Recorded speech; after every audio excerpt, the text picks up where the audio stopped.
Welcome to Teaching Truth. My name is Glenn Cartwright.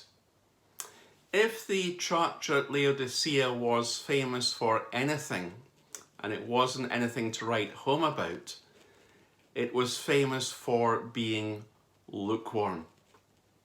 The deeds of the church at Laodicea revealed some serious problems. While Jesus was disappointed with the church in Ephesus, he was quite frankly disgusted with the church at Laodicea. But disgusted in a way that was honest and not angry. For his words, as we read later in the letter, are laced with a compassion and with desire for the church to turn from its nauseating course. Jesus said to the church at Laodicea, "Because you are neither hot nor cold, I am about to spit you out of my mouth." Jesus was nauseated by the church at Laodicea. He was sick of the church and their actions. And yet, even for that, the loving thing to do for this church was to rebuke and to discipline them. To hold the mirror of truth up to their face. And in holding the mirror of truth up to their face, only then could they see what they really were like and turn around. Someone once said that the purpose of preaching is to comfort the afflicted and to afflict the comfortable. And this comfortable church at Laodicea needed some afflicting. Because Jesus was nauseated by them. He felt sick by them. Why? Because they had embraced a very weak, a very limp commitment. They had mixed, as it were, the hot and the cold water. They had diluted truth with error. And as a result, they were lukewarm, like the water in Laodicea was lukewarm. The passion they once had for God had cooled to the tepid temperature of the drinking water, that if you drank it, you would feel nauseated and would be sick. They had no enthusiasm, no real emotion, no urgency, no compassion. Writing of the church at Laodicea, the late Reverend Dr. John Stott writes this: "The Laodicean church was a half-hearted church. The letter describes vividly the respectable, sentimental, nominal, skin-deep religion which is so widespread among us even today. Our Christianity is flabby and anemic. We appear to have taken a lukewarm bath of religion." An interesting phrase.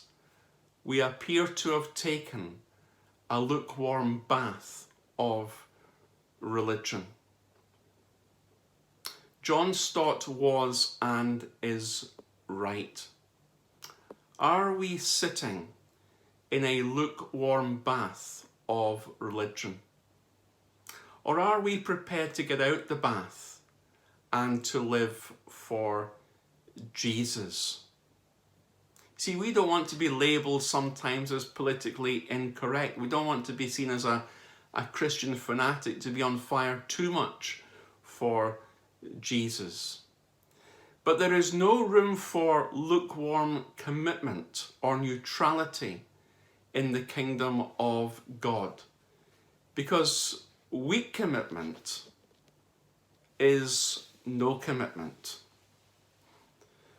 William Barclay writes this: "The very expression a lukewarm Christian is a contradiction in terms, for a lukewarm Christian has no claim to be a Christian at all."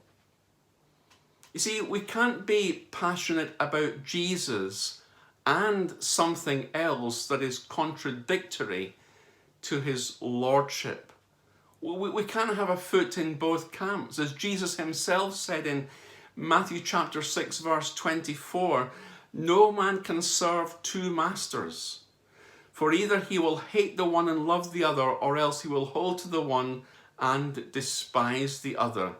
No man can serve God and mammon.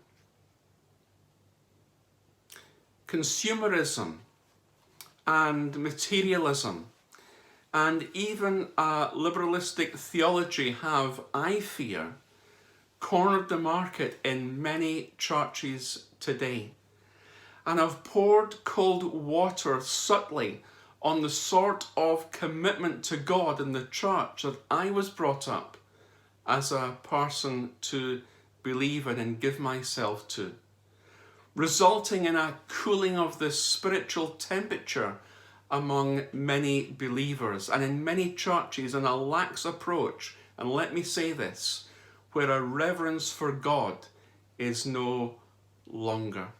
Many, I fear, are sitting in a lukewarm bath of religion.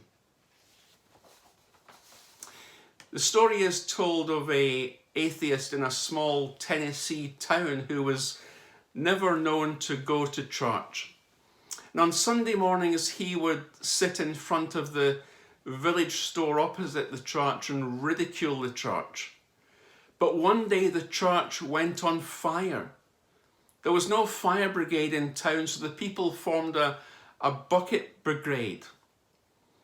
Uncle George stood at the head of the fire brigade, dashing water onto the flames. And the pastor saw him and went up to him and said, "This is the first time I ever saw you at church, George." "Yes," he said, "but it is the first time I ever saw the church on fire, Pastor."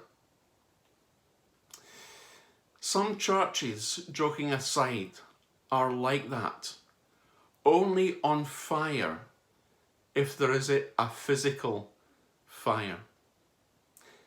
If we are to be effective in reaching the lost, we need to be on fire spiritually, and we need to burn in our relation to our devotion to Jesus. Let's not be lukewarm, tepid, half-hearted like the believers in Laodicea, but rather let's be committed to a Christ-like lifestyle, to the church, to serving, to the priority of family worship of a Sunday, and to the place of prayer. I love the story that's told of a little boy called Jimmy in a church of Scotland, way up in the north of Scotland. And one Sunday, as the offering plate was being passed round, Jimmy said to the older elder, "Please put the offering plate on the floor." And the older elder said, "No, Jimmy, just put your money in and pass it along."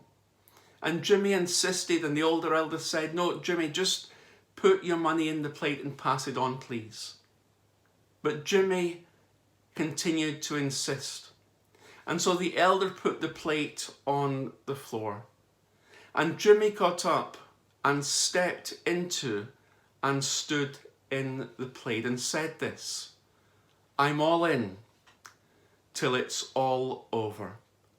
I'm all in till it's all over." An offering of a different kind. Jimmy, that wee boy in the church in the north of Scotland, was not lukewarm in his commitment. He was all in till it was all over. Let's not be lukewarm, tepid, half-hearted like the believers in Laodicea, but as it were, let's step up to and into the plate. Let's be all in till it's all over.